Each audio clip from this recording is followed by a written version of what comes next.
हैं। अस्सलाम वालेकुम दोस्तों, उम्मीद करता हूँ आप लोग बिल्कुल खैरियत से होंगे। आज मैं आपके साथ अपनी एक सब्सक्राइबर की स्टोरी शेयर करने जा रहा हूँ जो मुझे कल पता चली। वो ये कि इनका वीज़ा जो है वो ग्रांटेड हुआ था रियाद सऊदी अरबिया से। और उसके बाद जो है इन्होंने जब ट्रैवल करने की कोशिश की, इनकी फ़्लाइट जो थी वो यूएई से थी।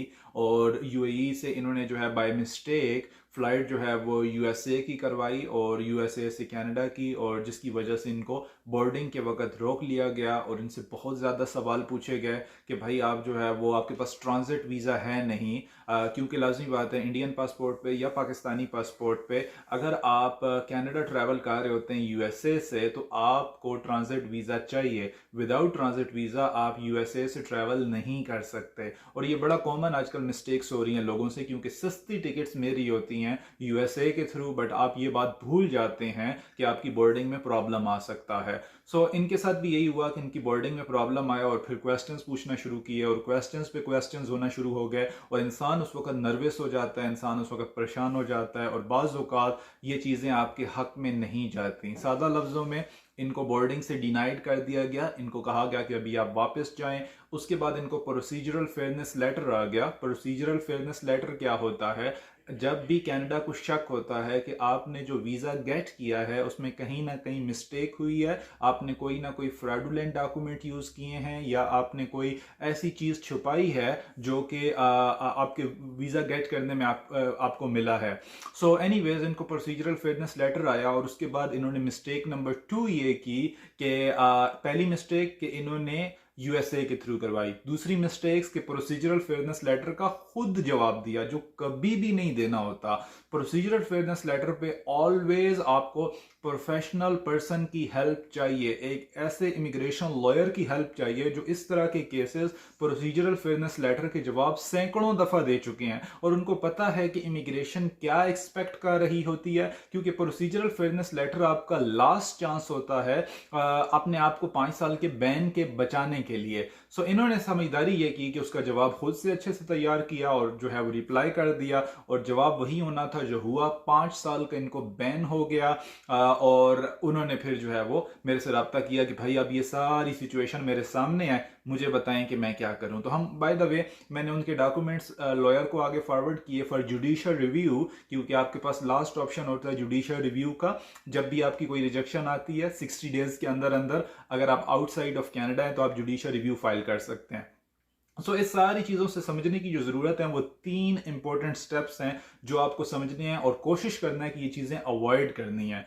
नंबर 1, कोई भी ऐसा डॉक्यूमेंट इस्तेमाल ना करें जो आपको लगता है कि जेन्युइन नहीं है। बाज़ औक़ात लोगों को छोटी मोटी चीज़ें लगती हैं, एनओसी के अंदर चेंजेस कर लेना या उसके अलावा और भी बहुत ज़्यादा इंडिया में, पाकिस्तान में, गल्फ़ कंट्रीज़ में कंसल्टेंट बैठे हैं जो आपको जो है वो इस तरह की 2 नंबरियाँ चीज़ें सिखा रहे होते हैं। कभी भी अपने डॉक्यूमेंट्स में कोई भी ऐसा डॉक्यूमेंट इस्तेमाल ना करें जो जेन्युइन नहीं है, क्योंकि अगर आपने फ्रॉडुलेंट डॉक्यूमेंट जमा करवाया और आपको बोर्डिंग से डिनाइड कर दिया गया, आपको बैन कर दिया गया, तो सिंपल सी बात है आपने जो गलती की उसकी सजा यही बनती थी। आज नहीं तो कल होना था। इवन अगर आप कनाडा में भी होते तो यहां से भी आपको डिपोर्ट कर दिया जाता, क्योंकि आपने 2 नंबर डॉक्यूमेंट इस्तेमाल किए। नंबर 1।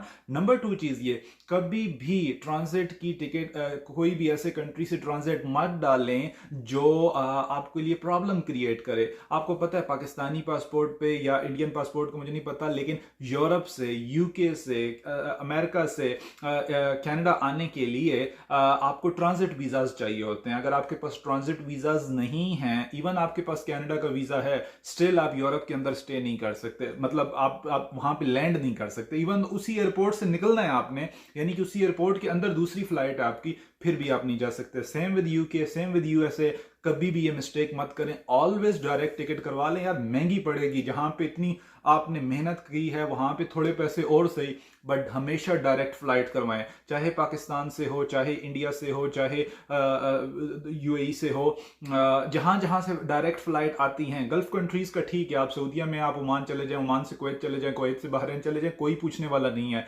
बट कोशिश करें कि वहां से डायरेक्ट फ्लाइट करवाएं। पैसे बचाने की बिल्कुल भी कोशिश मत करें, वो आपके लिए और ज्यादा प्रॉब्लम क्रिएट करेगा। एंड नंबर 3, अगर फॉर एग्जांपल आपको कुछ भी प्रॉब्लम आती है एयरपोर्ट पे, तो आप कोई बात नहीं, आराम से वापस चले जाएं, लेकिन प्रोसीजरल फेयरनेस लेटर का जो जवाब आपने देना है, कभी भी मिस्टेक मत करें कि वहां पे आप खुद जवाब दें। क्योंकि जब मैं कल लॉयर से बात कर रहा था तो वो कह रहे थे कि यार अगर इन्होंने बहुत ज़्यादा रायता फैलाया होगा तो हम इनका केस नहीं लेंगे, क्योंकि लाजिम बात है आप एक मिस्टेक की बजाय दूसरी से तीसरी, तीसरी से चौथी मिस्टेक्स करते जा रहे हैं। बेहतर ये है कि वहां पे रुक जाएं।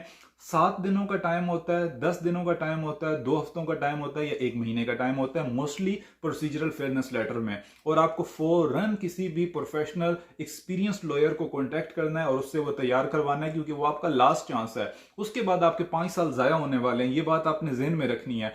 5 साल जाया होने के अलावा जितने भी बड़े कंट्रीज हैं, अमेरिका है, यूके है, ऑस्ट्रेलिया है, न्यूजीलैंड है, ये आपको वीजाज नहीं देंगे क्योंकि इनकी इमिग्रेशन हिस्ट्री कनाडा के साथ शेयर होती है।